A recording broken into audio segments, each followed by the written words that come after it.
a week or so off. It's been holiday period. I spent a little bit of time with my family, and it has been a very exhausting year for me personally, just not only with cryptocurrencies and blockchain and all the videos and all that type of stuff, but also just in my real world with my own business here, and I've had to take a little bit of a time out. However, today what I wanted to do was share with you a video on just some thoughts of what's going to happen in 2018, and I've got 30 tabs open, so I was going to run through. What I wanted to do is, my top 10 coins, cryptos for 2018, and I started writing it down, and then it just got a little bit too hard. I don't even think that's possible. There's too many different entities that have so much to offer, and in a bull market like this, we've got the whole blockchain market is just going through in with early positions and pullback since Christmas. It's a bit up and down, and I'm sort of expecting a bit of a bearish trend, but because of the way the market's behaving and because it's so strong at the moment, it looks like it's holding itself up and propping itself up for a big launch coming starting tomorrow, because it is the 31st. And New Year's is tomorrow. So what I'm going to do is I'm going to run through all of these tabs, and there's no, this is not in any particular order. I'm going to keep it short. I'm just going to go sort of like a minute on each one or less. And if you've got a pen and paper, maybe you can write these down and go and have a bit of a look and do some research and find out what they're all about and why I've chosen these particular cryptos. And you know what, I could have opened up 50, I could have opened up 60. I have looked at my own blockfolio as well, so this is in some ways personal, because these are the things, or the ones that I've been looking at, and obviously they've got my attention, whereas if I went and compared it to someone else's profile, they'd probably have a whole heap of others, and they'd have reasons why they like those over these. So again, do your own research. This is just food for thought, bit of fun before the start of the new year, and I hope it adds some value to this entire space. And like I said, CoinMarketCap is probably one of the best sites for a quick overview on what's happening. And you could start with the top 10, and I could talk about these top 10, but a lot of these have already run. There's no doubt they're going to continue to grow over this next year. But however, there's so many different cryptocurrencies offering so much, and they're racing up the ladder here. And I've gone through probably the top 700, and after that you just get tired, and it's hard to do. So what I'm going to do is I'm going to start running through these tabs. And like I said, they're in no particular order. This is not financial advice. This is just me sharing with you what I think is hot and what I think is going to take off and do their own thing in 2018. Now, first one I'm going to talk about is Adex. Like I said, these are in no particular order. Adex, or ADX, is basically a crypto asset, digital asset platform, which is launching in January. Apparently they've got their alpha platform, and what they're trying to do is tap into the alternative advertising market. It's a $500 billion market, if not more. I think it's very centralized at the moment. You've got Google and you've got YouTube, who control a lot of that. This is going to open up a lot of doors for alternative advertising and other people being able to tap into that market. And I think it's a great opportunity for this type of thing to come in and create a more broader free market. So Adex is a decentralized advertising exchange, and I think that's going to do very well in 2018, and I think it will reshape the entire space for advertising. So it'll be very interesting to see what happens. Number 2 is PayPie. I like PayPie for a lot of reasons. Cool name. It's basically a risk assessment accounting platform all in one. So you put all your data in there, you will get a risk assessment score based on the information that you provide this particular platform. Now, what I can see in the future, and this is all speculation too, I mean, these particular entities have to make it happen. These things don't just happen by themselves, but what may happen, you'll find that these guys will tie up with a whole series of legitimate lenders. You'll be able to create your own risk assessment. Let's say you you want to borrow money for a house, you normally sit down and you hand over paperwork and you paychecks or pay slips, and there's a lot of, I suppose, grey area in regards to that. And I think banking and lending firms want a little bit more accuracy, and that's why I think PayPie will be something in the future where you go in to borrow money and they'll go, what's your PayPie score? And you might say, well, it's actually 97%, and straight away from that you will already meet a basic criteria and be able to leverage a certain percentage of lending capacity just based on that score alone. So I think it could potentially become a household name, a bit like PayPal or PayPie, but it will have its own obviously niche market, which is credit risking assessment and accounting all in one. Next one, I can't go past EOS for so many reasons. EOS, and there's lots of talk about, where's blockchain going to evolve? And I think people have talked about IOTA with Tangle, and then there's some talk about Hashgraph, and then there's talk about EOS, and there's obviously, we've seen improvements to the existing blockchain as to the original Bitcoin philosophy, and there's been improvements with speed and all sorts of different things, and that's all coming forward. EOS talks about parallel transactions, where I think block is block after block, and they talk about increasing the size of the blocks, and that's what SegWit was about, and Bitcoin Cash, and there's all this stuff, and there's Lightning coming out. But with EOS, I think by the end of its token distribution, which has still got 6 months to go, and that's why I think the price might stay pretty stable where it is. It might even come down a little bit, might go up a little bit. I'm not here to talk about price, but there's a reason why it's sort of staying where it is, and that is because it's still in the middle of its 1 billion token distribution, 2 million tokens per day, and that's halfway. So we might not really hear too much about EOS, although it's already got testnet. I know there's dApps already starting to build on it, lots of developers, they've got a massive Telegram, lots of information in regards to EOS. So if you're looking at the future of blockchain, I'd be looking at EOS and what it can provide. Next one, I'm a big fan. I can't let this one go either. Digibyte, I think it's very undervalued. Digibyte, in regards to its speed and its capacity and its cyber security, and even now it's got its new websites, it all looks great, and it's got a very strong following, lots of people on Telegram. There's lots of mining. It's got 5 algorithms. There's a lot of talk in the development platform, or sorry, Telegram groups about what they're moving forward with. I know they've got new wallets and all sorts of coming out. And the speed of Digibyte is what I have noticed, even when I go and move tokens from my wallet to, say, the exchange. It's just super fast. And those type of things, they're the things that attract me. And I know Bitshares and Steem's the same. Steem dollars is very similar. Even Verge is very, very fast. I find it gets there, it confirms, and then I've got my money. And I sort of like that convenience. I get a little bit impatient with having to wait. And I think that's a big problem with Bitcoin at the moment, is it's a little bit slow. I've even heard that some people have had 48-hour delays and even three-day delays with Bitcoin in the last week, and that might be for certain reasons. However, these things are going to be a major player in regards to adoption and how people feel about cryptocurrencies and digital assets, and it's all about functionality and how comfortable we are with using it. And if it's really, really slow, I think there's some issues. So Digibyte, highly undervalued. Go and read up on what you think it's all about. Verge currency. Okay, this one is a decentralized currency. There's a lot of FUD going around. Fear, uncertainty, doubt. There's a lot of millennials, 20-year-olds, no offense, in the Telegram groups talking rubbish. So it can be really mind-numbing and very immature in a lot of ways, and can sort of melt your brain a little bit if you're in there for too long. There's a lot of talk on Twitter about new technology that they're looking to release today. Is it going to be released? Is it not going to be released?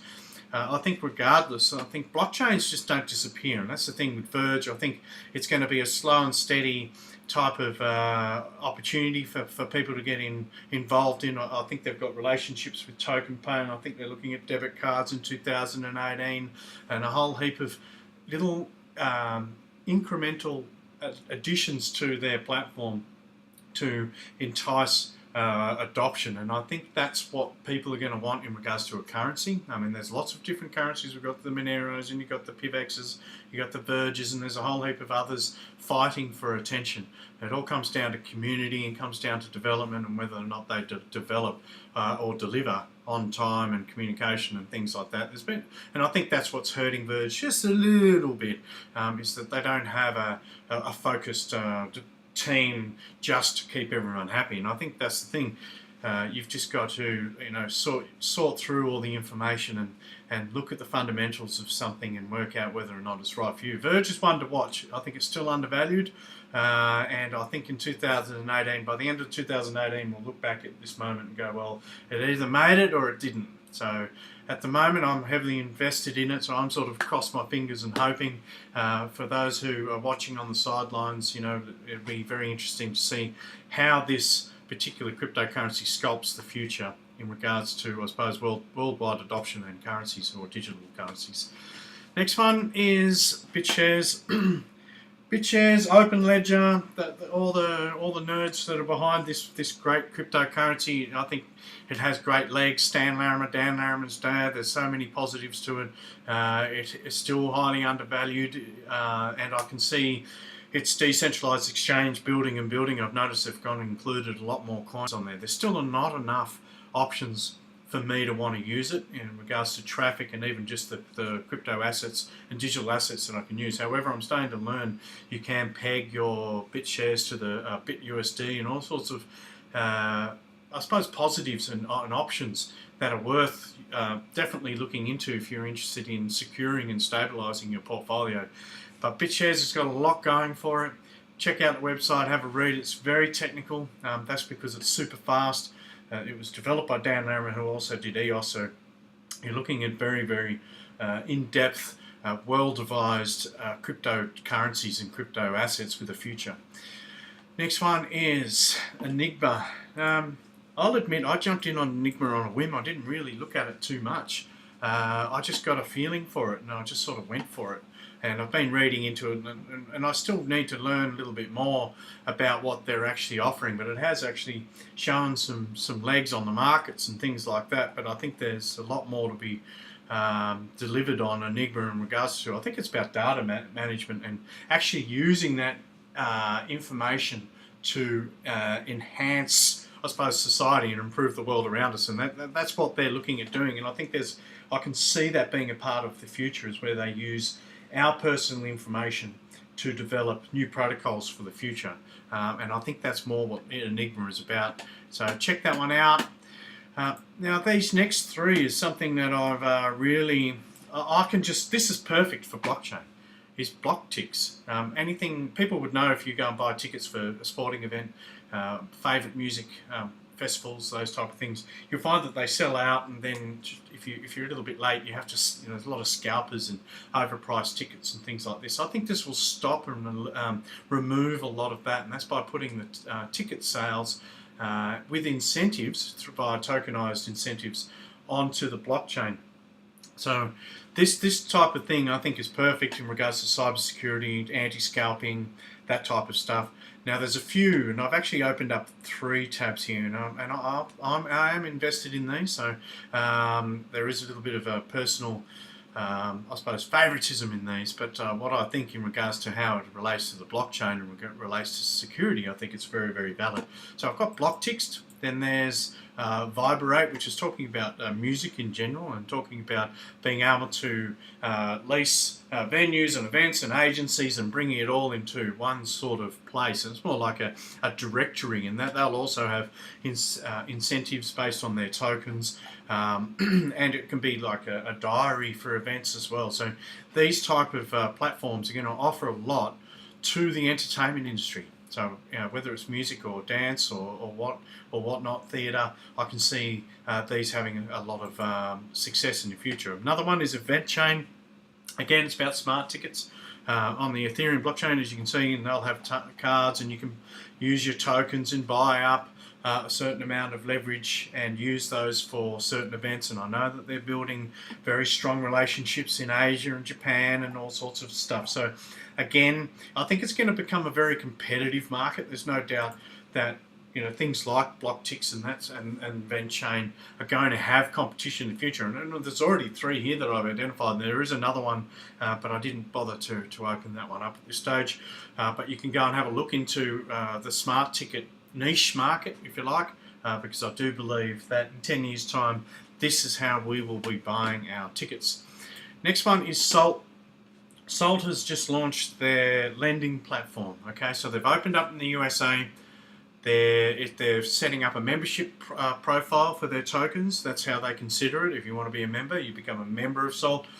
You use your Salt as collateral to get I think they're opening up a 10,000 USD loan initially, and they're testing it. They've got tiers for membership as well, so they're opening it up to a certain membership at this stage, and then obviously the US jurisdiction only, and then they're going to build up on that. So it's still early days with Salt.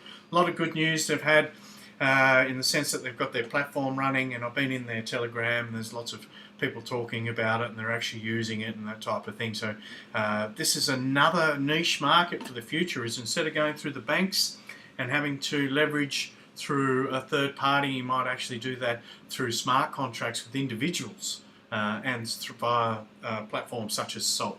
So have a look at Salt. Next one is Steemit. I can't go past Steemit either. Steemit is a social media platform. I've had a lot of success over the last year, and anyone can check out my wallet. So I've got about 40,000 US in there at the moment. Goes up and down with the market and things like that. And that's just been from blogging. There's some rewards, your blogs don't have to be too special, but there's so many different niche markets. I mean, if you're a photographer, you can come on here and share your photography. If you're an adventurer and you want to share your adventures, you can go on there. Maybe you love going to holiday destinations and you want to talk about it. There's people who talk about cryptocurrencies and financial markets and fitness. Like I do, I talk a little bit about fitness, a little bit about crypto, and I just share myself, and why not earn a little bit of pocket money. It does take a bit of time to build up your profile, no doubt.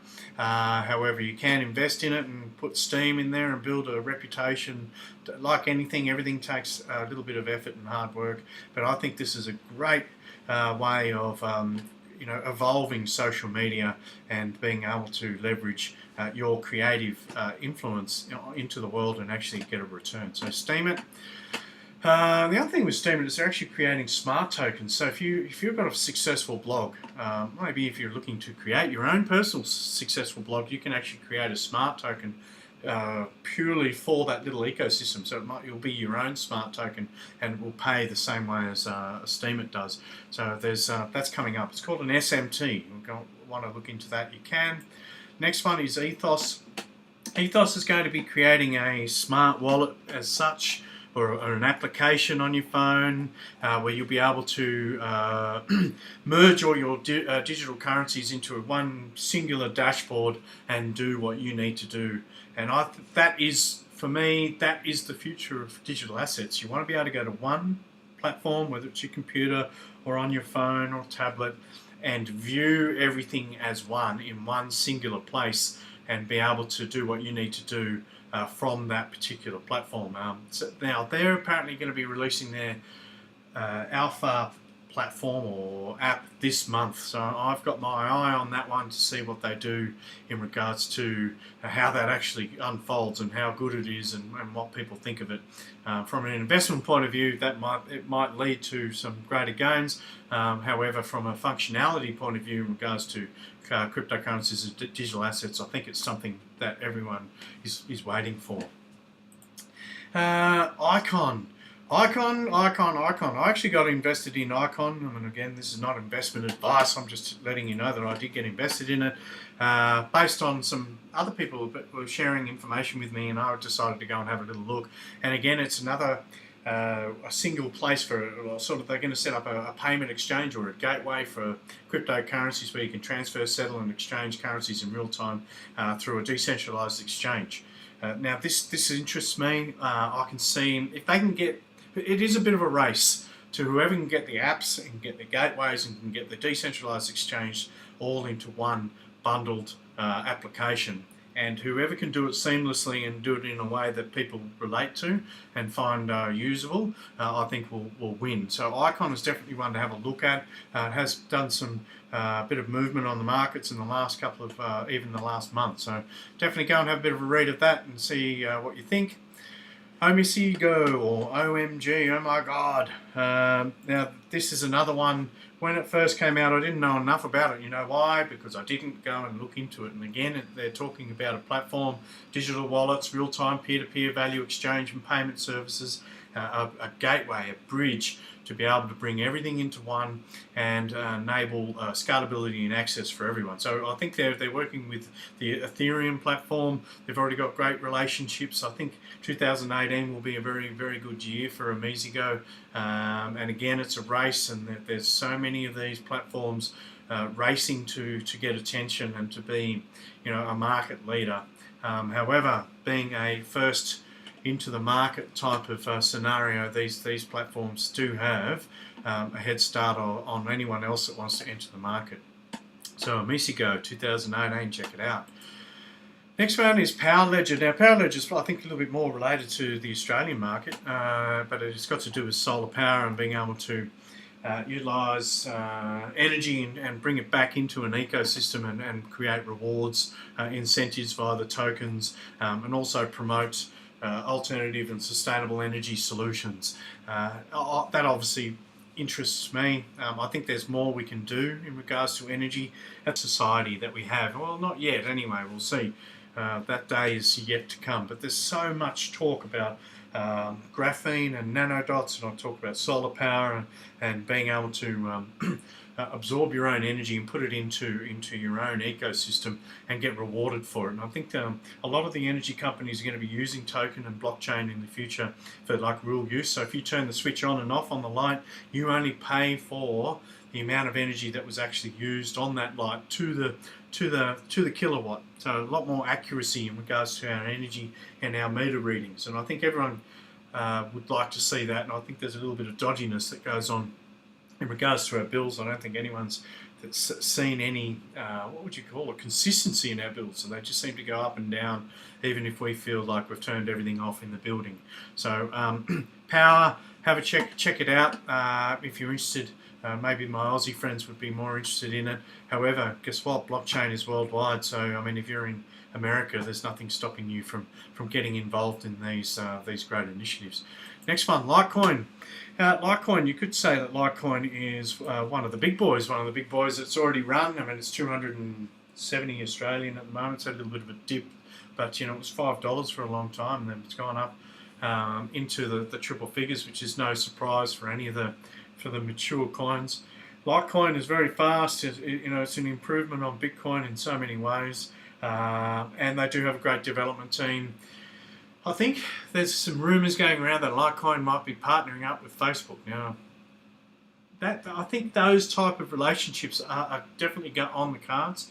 Whether or not that's true or not, I don't know. It was a bit of I think it was a little bit of a Twitter rumour, and I've read it in a couple of groups. I don't know if it's true, so you're going to have to go and read into that. However, Charlie Lee did sell all his Litecoin, and he was very cryptic about it, and it was based on the fact that, one, he was already rich, didn't need them anymore.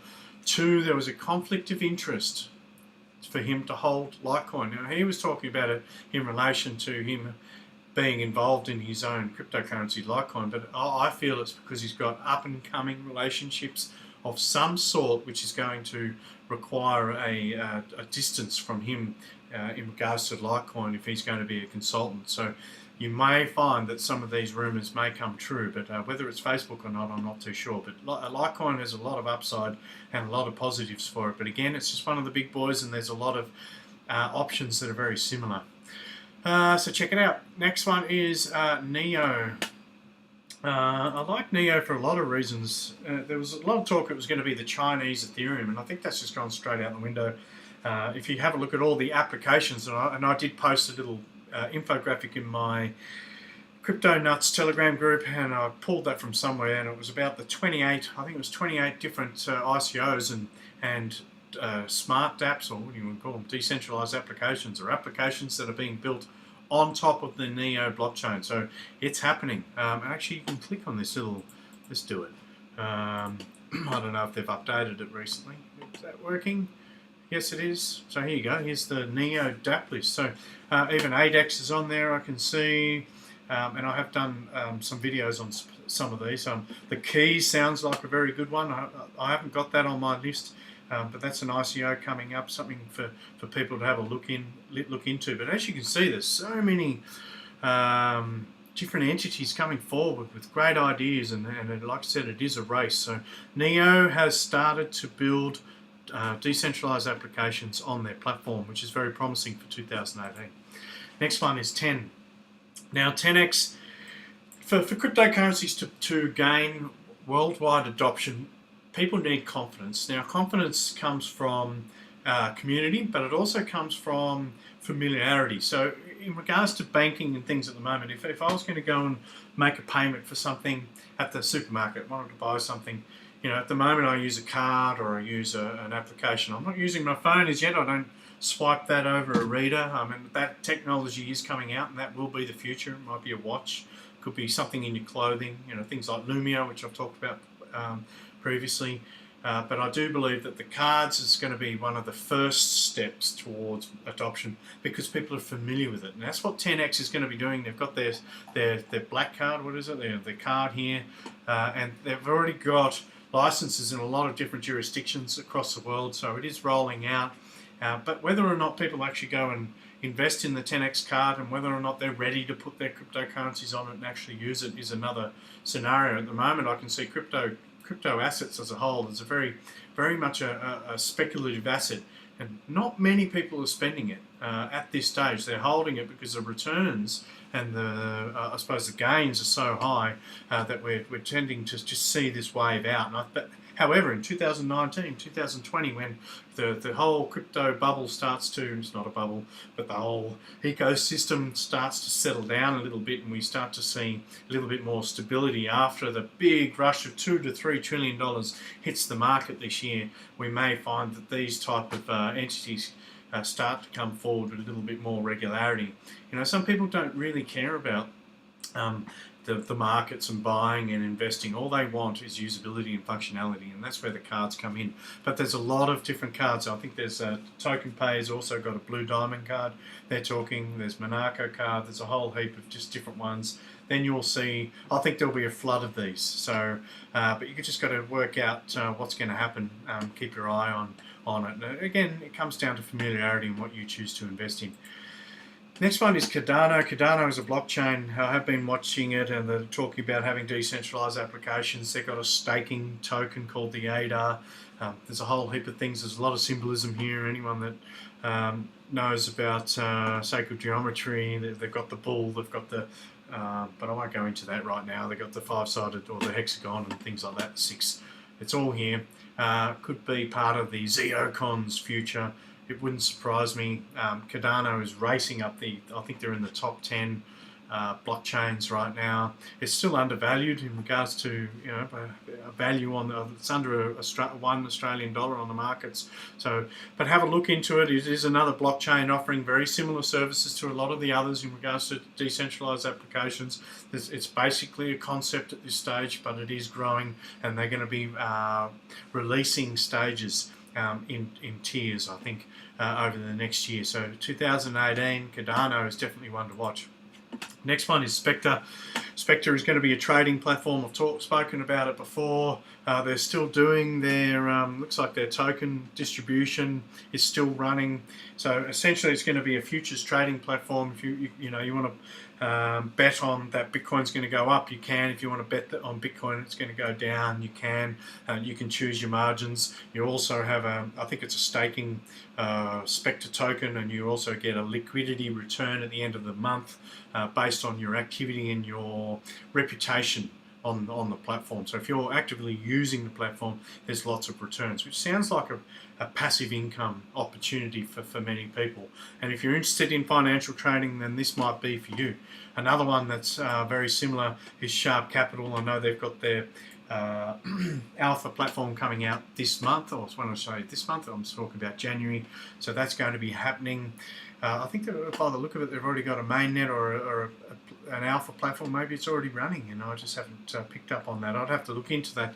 But again, it's a future of equity markets and digital assets, and being able to use platforms to, I suppose, not just exchange, but be able to speculate is going to be what these particular platforms. So keep your eye on those in 2018. Another one is HDAC. I've talked about HDAC, the Internet of all things. This is where blockchain and applications bring all our smart devices and just everyday products into one particular place. And it's like when you walk into your house, there's so many things there.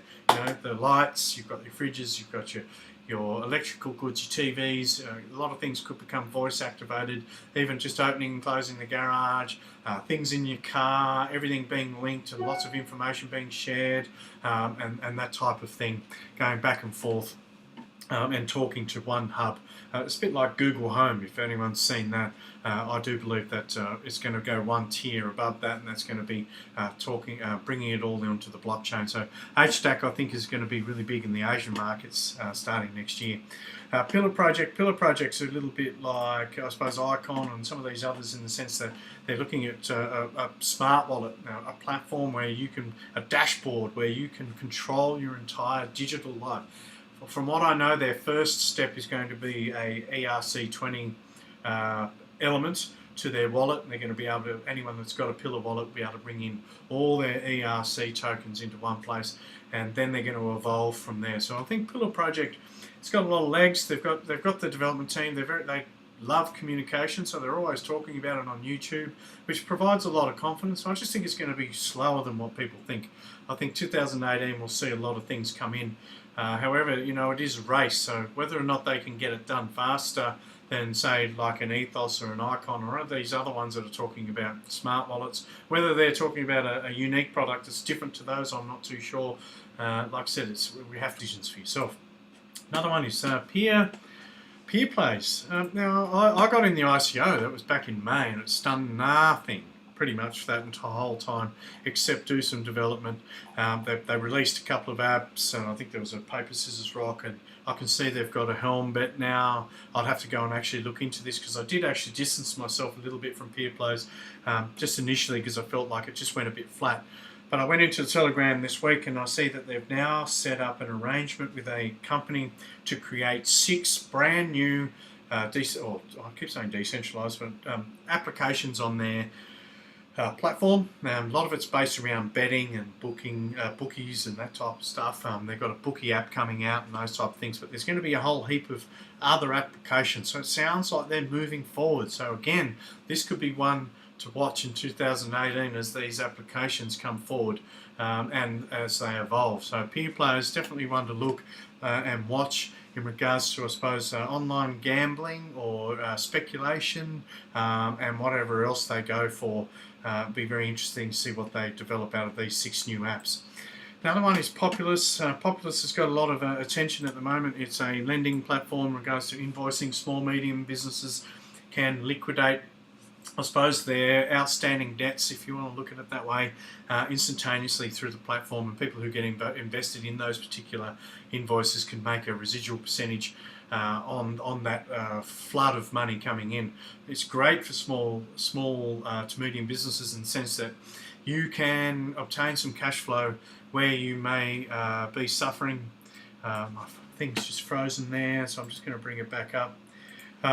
So yeah, where you feel that you may not necessarily be being able to obtain your cash flow because a lot of your money is tied up with your creditors and things like that, this is going to be an opportunity for you to liquidate that and keep your business running forward. So I do believe these type of platforms are going to do really well. I think PayPie also does it, a very similar thing in regards to invoicing. So not only do you get a risk assessment score, you also get the ability to liquidate and utilize your invoices via the platform. So very, very interesting concept, and I think it will do very well. PIVX, I do like PIVX for a lot of reasons, only because it just looks well structured. There's a lot of talk about what they're developing, and because, like I said, blockchains don't just disappear. Concepts don't just disappear unless they give up. And it doesn't look like they're quitting. It looks like they're moving forward. Got a big community. They're talking about a privacy coin. Whether or not they completely get that into place. I know that they also do proof of stake and things like that, and they've got payment systems. And you know what? It will be one of the 20 options that we will have in 2019 when they get their complete ecosystem in place. I think PIVX will have a very good year in 2018 if they keep doing what they're doing. Another one is Sonm. I've spoken about Sonm before. I wasn't sure about these particular. It's basically essentially getting the entire world to connect into one. Sounds like Skynet, which reminds me, I did actually see something. They're actually building a Skynet, which is a bit scary. Anyone that's watched Terminator, they're actually building a Skynet. Might need to Google that if you're interested. I don't like that predictive programming stuff. It just sort of gets you a little bit worried about you know, whether or not the Terminator videos are actually a documentary or not. But getting back to Sonm, it's about smart devices and connecting them all in one and being able to make a residual passive income from the spare power that you're putting into the system, which I think sounds very legitimate. I know that Golem is also doing something very, very similar. I know Golem's got a bit of a head start on Sonm, probably about 6 months head start, if you like. They've all got very active development teams, and I think it will take a little bit longer to get. I have spoken about this before. It takes a bit longer to get it up and running because it's such a complex and you know, deep, involved platform where, you know, if you're integrating everyone from around the world, I imagine there will be a whole heap of tiers or steps to get that actually working in a seamless way. So they're definitely two to watch. I think they're very undervalued at the moment.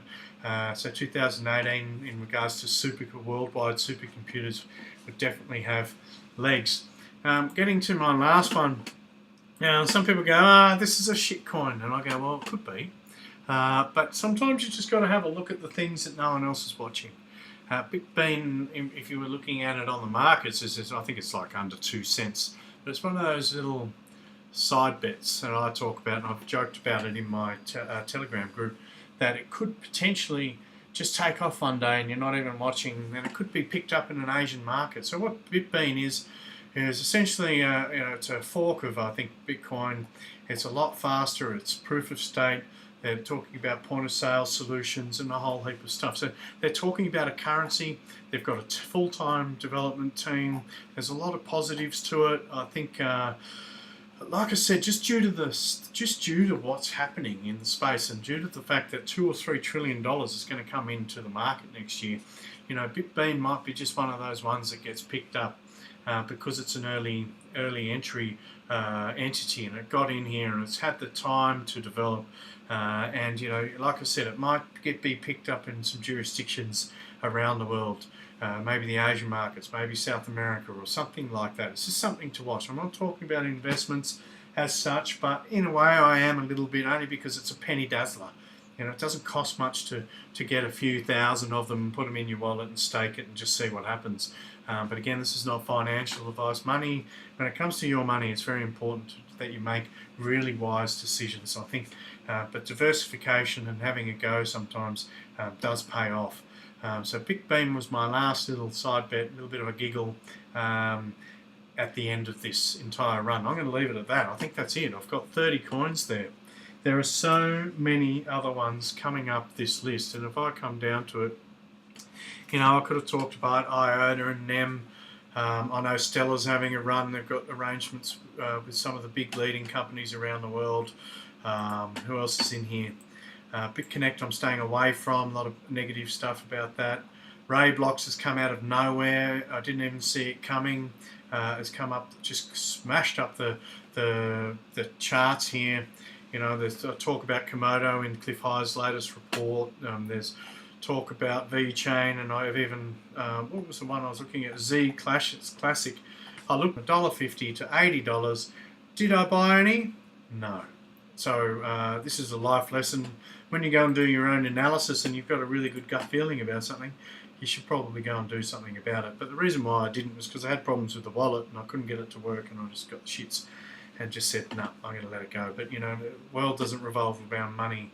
However, sometimes it's nice to have a little bit more money so you can do other things in life rather than work.